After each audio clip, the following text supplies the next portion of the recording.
This method can help answer key questions related to eye movement control during reading, such as the role of inhibition of return in regressive saccades. The main advantage of this technique is that it allows the researcher to distinguish between different types of regressive eye movements. Demonstrating the procedure will be Cassidy Campbell, Mackenzie Nalvin, and Brittany Thomas, who are undergraduate research assistants in my lab. Cassidy will control the eye tracker as the researcher, Mackenzie will be the participant, and Brittany will complete the closed task.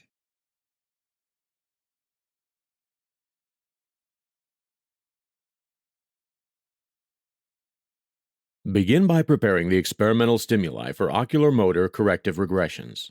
To do this, select words from an English language corpus, such as subtlex, which provides a list of words and their frequencies in counts per million. First, select a set of at least 30 target words, which are the stimuli for which word skipping and regressive eye movements will be measured.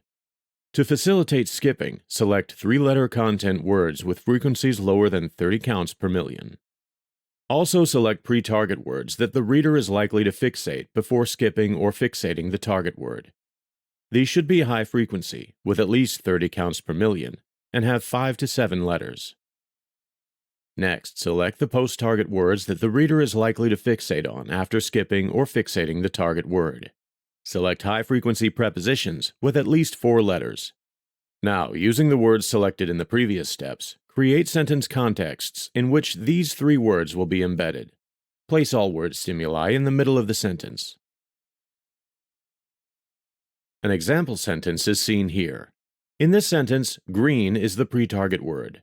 Gem is the 3-letter low-frequency unpredictable target.